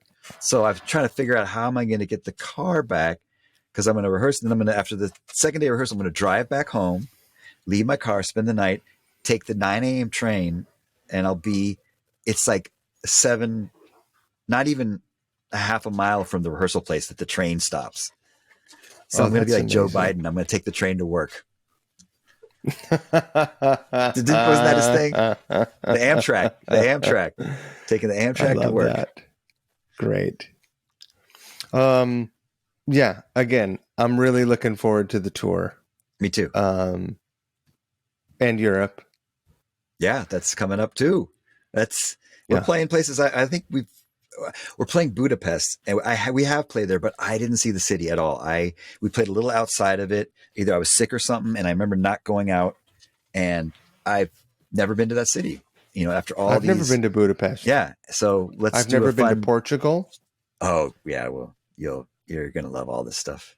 And I think we're doing some weird places too, like kind of off the beaten path. I've never been to Hungary either. Are we playing? We are, right? Yeah. No, Budapest is Hungary. Yeah. Is that where the festival is in Budapest? Or are we flying into Budapest? I think it's a little outside of Budapest, but hopefully I'm gonna try to get in at least a day early, which is to acclimate, but also just like hit the city and just do the tourist thing. Yeah, because I've missed it we've only played there I think once ever before, and I missed it. And that's I did some interviews this week, and one of the things I thought about was like how much you get. One of the greatest perks of being able to be in a band, besides anything you can imagine, is the sheer fact that you travel to places you never would even think of going. And sometimes those are the coolest things. I would have never gone to Hungary on my own or Romania and you also travel to those places with the privilege of being not just a pedestrian traveler. You travel there, and typically the people that you meet want to show you where they live. They want to show you like where they live is great, and that's fucking cool. It's a really cool way to experience a place. Yeah, I mean, it's probably my favorite perk of being in a band is to travel. It's just to go places. And I mean, sure, it's not the picks. That's one of the fun moments though. This week I'm getting, hopefully I'm getting picks in the mail. I'm also getting some shoes that I ordered. You inspired me to order some shoes, some dope. I designed some shoes with you Vans. Got tour shoes. Yeah. I'm getting some custom tour shoes that I designed. Good for you. You know what I mean? You put them together on the site. And then a couple drum heads are showing up. What else? Oh, a few new t-shirts. So I was just telling the Polly's mom, I was like, oh my God, this week's going to be, I'm so excited about the stuff that's coming in the mail this week. Because today I got something super lame from Amazon. It was like a keep door closed sign that I'm putting on our laundry room because we had rats. And the rats, like the least exciting thing. And it gave me this horrible memory. And then I'm like, you get something in the mail, like, oh, what? And then I'm like, wait, this is the week. All the stuff's hopefully going to converge. And it's just going to be, every day is going to be like, fuck yeah. I love it. That is a big perk though. The picks, the drum heads, the t-shirts, the like some of the prophecy pin, like that moment you show up at your first show and you've got a new t-shirt design and it's hanging and you're like, holy shit, there it is. There's the shirt we've been like designing on the computer that's got the album cover or whatever. It's like this fun moment of like, yay. It's the thing that reminds you why you were excited about the prophecy pin. Exactly. It's the thing that ties it all together. Yeah, for me, and it sounds like it is for you too. Absolutely. Listen, I'm going to see you next Sunday. Yeah. I'm going to be fucking ready. Yeah. Now we're not doing, what song did you say? We're not doing Madman, right? It's not on the list. You're right. It's not on the list. Should I learn it? I don't think it's on the list this tour, but great. Okay, don't worry about it. It would be different. It would be we did add Busy Bee and Come Tomorrow, right? Yeah. Okay, you got that. That's fine then. Yeah, then we're good. We have like shit, like 19 songs. 20 or something. songs. Yeah. Yeah. We're good. We're good. It's a good Hour and set 15. list. Yeah. We'll be fine. There's we'll probably more. We'll have to cut a 30. few, basically. Yeah. Yeah. Sweet. Because it is co-headlining. Co-headlining. Yeah. You're fantastic. I'm so excited to get to hang out with you and everyone else on the bus, play rock and roll songs, and have some laughs on tour. I'm super I could psyched use to it see more than you. ever right now. And what a summer we're gonna have. Yeah, I mean, and it's not just a short thing. Like we've got a whole summer plan that's going to be all the stuff we just talked about, all the stuff that excited us as 16-year-olds. We get to have some of that sprinkled throughout the entire summer. So I'm super psyched. Yeah. Thank you for having me along for the ride, and thank you for giving me so much time tonight. Yeah, no, anytime, and we love having you, and I love having you, and I love the hat you gave me, the Couch Riffs hat, the Run DMC. I was like, remember you had the two hats, and you're like, which? I'm like, really? You got to ask? Oh, I got it. That reminds me, I have a computer for Gav. Yeah. I'm giving Gav a new laptop, and I have a new hat for Wit. I can't forget these things. I'm going to stop the recording. This is the stuff that nobody wants to hear about. Okay, yeah. All right.